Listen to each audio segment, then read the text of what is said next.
What if you developed a new belief? What if your new belief is life is always happening for me instead of to me?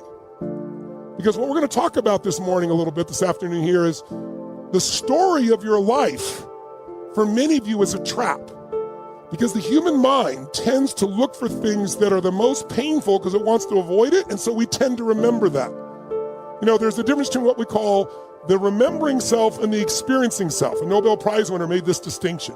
You go to a concert, let's say it's a classical music concert, that may not be your style, doesn't mind personally, but I can appreciate it, and you're in it, and it's just gorgeous, and the musicians are amazing, and everything is in unison, and then somebody drops something, bam, bam, bam, bam, bam, crash, and it just jolts everybody for a moment.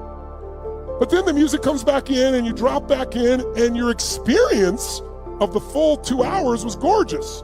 But your memory will be that fucking person who dropped that thing and jolted everybody. That's the way the mind works, not the heart, the mind. You have to learn to discipline and direct your mind.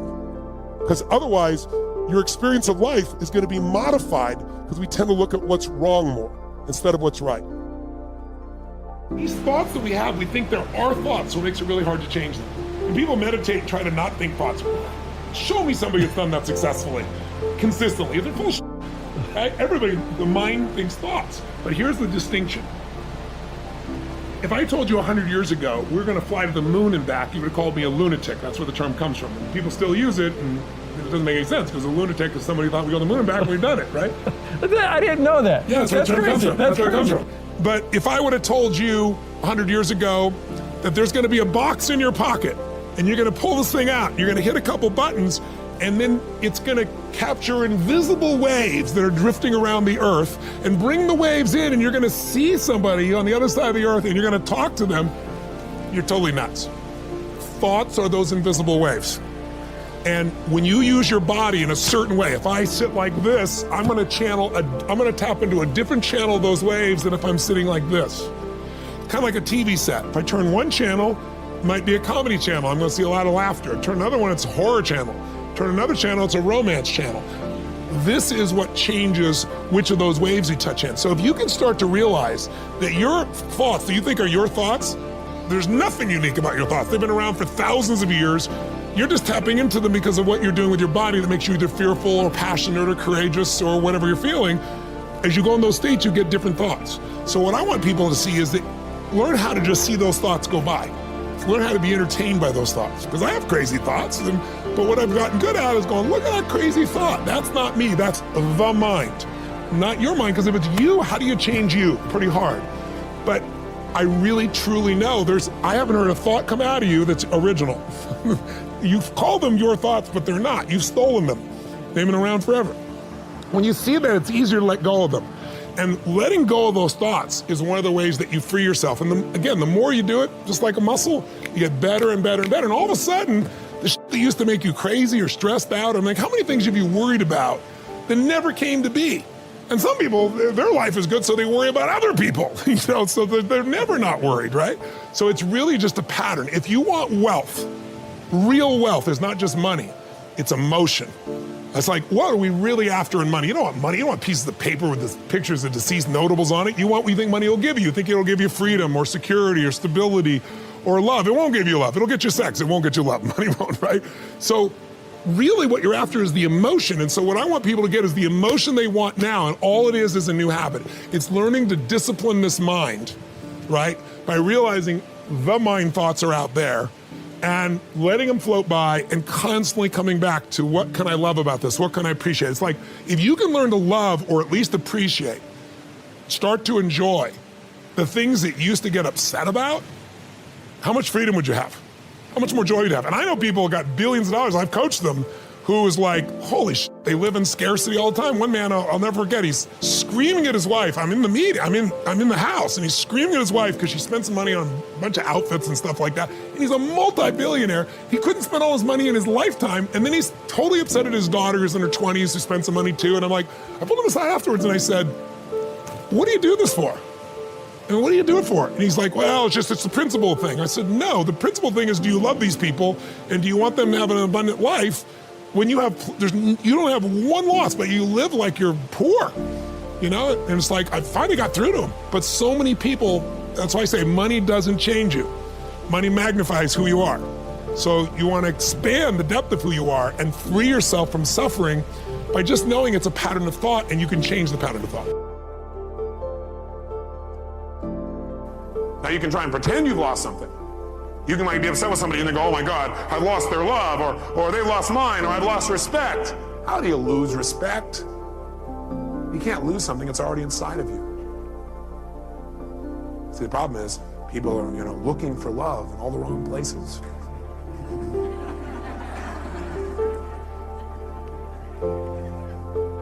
Love is not something you have to go looking for when it's where you come from. A friend of mine said that, Michael Hadley. I thought, wow, what a great thing to remember. Love is not something you have to go looking for when it's where you come from. So you can't lose something. Everything you thought you'd lose is already inside of you. See, if you won't feel respect, it's because you aren't choosing to focus on being respected. You're not communicating to yourself, you should be respected. What if I said something to you? I said it in a way that made you feel disrespected. It made you feel disrespected, or you took what I said, managed to interpret it, represent to yourself, and communicate to yourself that my saying it in that tone of voice means I don't respect you, therefore you can't have these feelings. Does that make any sense? No. Do we do it all the time? Yes. Do we want to continue to do it? No. Okay. We want to change that. You can't ever lose anything. Now you can perceive you've lost something. By the way, do some people who've not lost a limb, not lost their eyesight, not lost anything, feel like they've lost over little stupid things, yes or no? Some people feel lost about something they never even had in the first place. Like they had this goal and it didn't happen. And then they go, shit, I lost my goal. You never had it.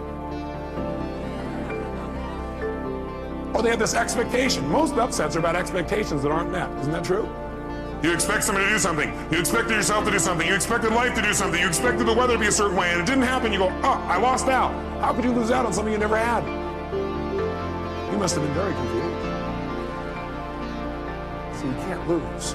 But if you want to feel bad, what you have to do is have the illusion of loss. Create the illusion of loss. That's all you have to do to feel bad.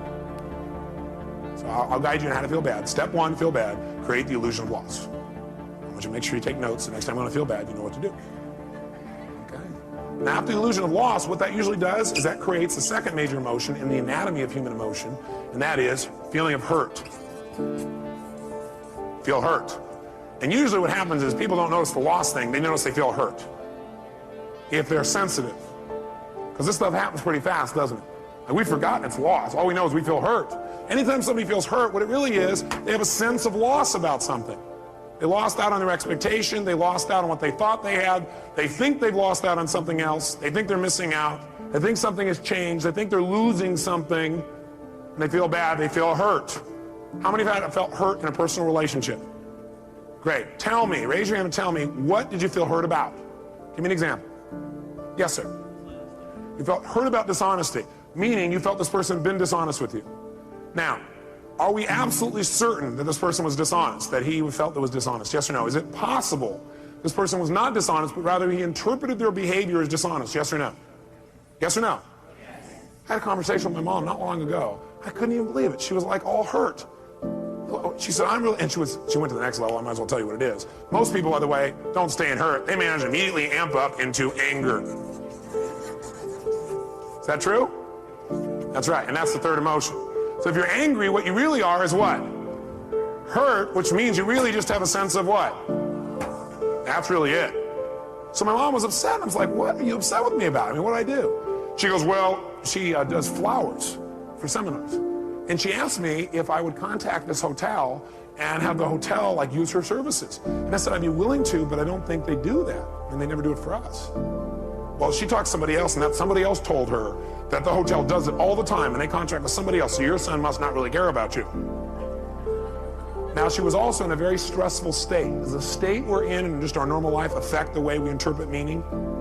Yeah, she was stressed about a bunch of other things, so while she's in a stressful state, somebody said this to her, and she went, oh, my son, he just thinks I'm a pain in the butt. He just wants to get rid of me. He must be ashamed of my work. He must not like my flowers. She created all this wonderful stuff. Can we create all kinds of shit in our head?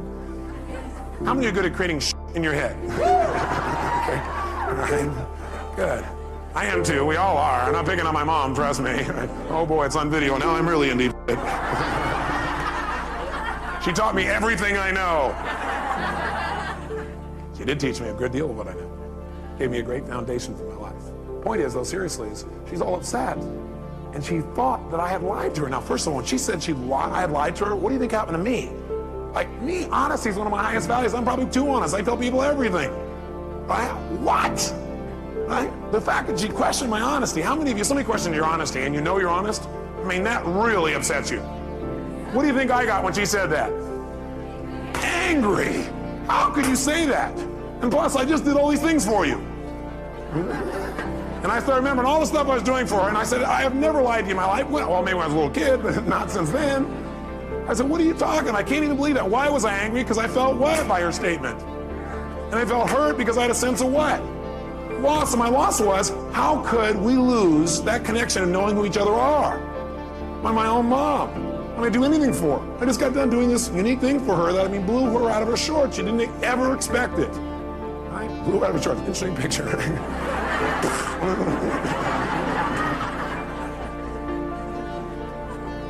And so, you know, what happened though is I realized that if I responded to her in a state of anger, will that probably work? No, it didn't work. So I realized I needed to change my state. And I asked myself a question that helped me a lot.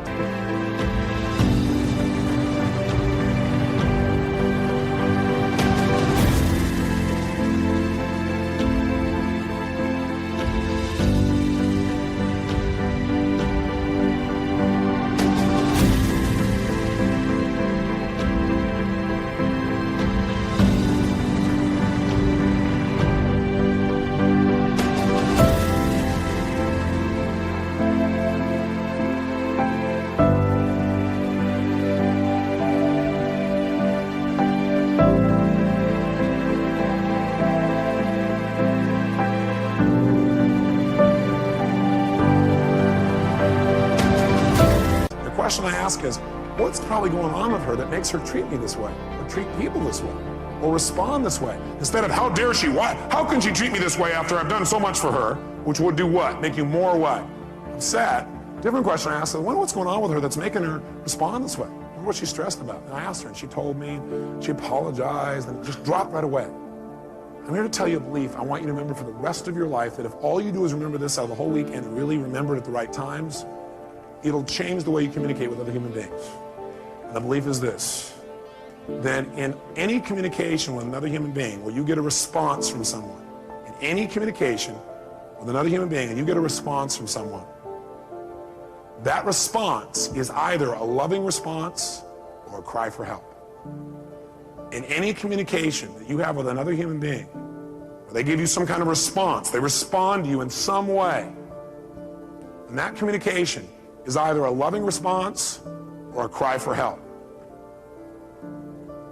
That's it. Those are the only two kinds of responses.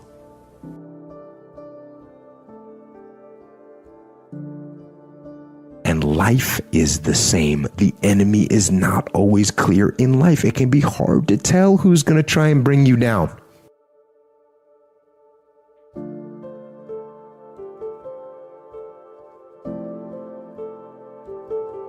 Then that's going to focus all of your energy into that. And you're going to become a master and an expert in that. And from this will come a lot of your financial success. From this also will come a lot of fulfillment and a lot of satisfaction. Because fulfillment comes from being good at something. You're not going to be fulfilled at life by just dabbling in a bunch of little stupid things or working a job that you're not really excited about. You need to position yourself as an artist in life. What's your art form? You got to find what that is.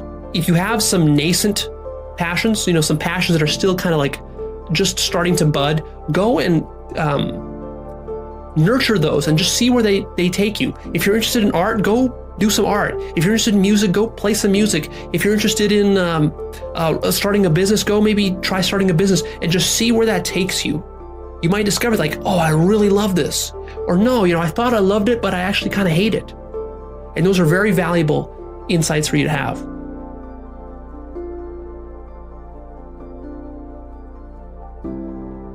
You go downstairs or you go to the gym and that's the trigger. You woke up, you do these actions. Nothing interrupts those actions, that's the action.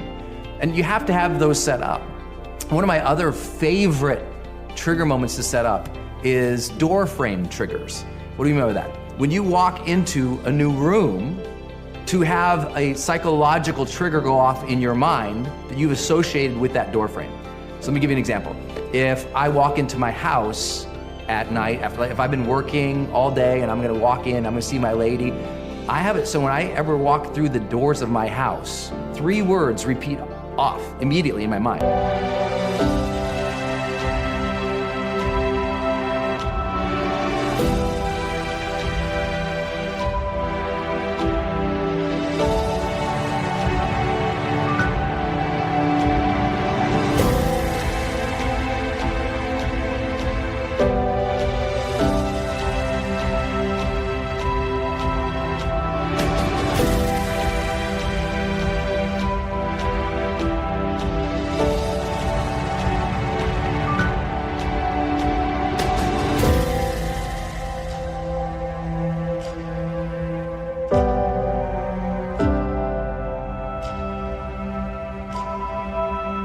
Because I've done it so many times consciously.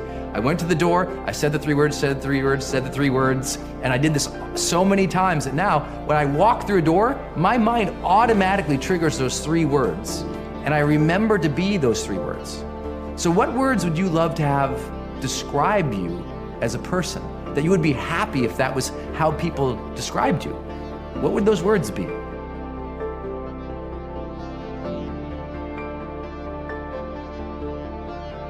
If you're not capable, I think what might be holding this individual back, there's 2 things. Number 1 is, I feel like I should take extreme ownership of everything. I feel like I should just do everything myself. That is not what extreme ownership is. Extreme ownership isn't doing everything yourself. And also, what can come into play is your ego, because you don't want to ask people for help. And that's not a good sign.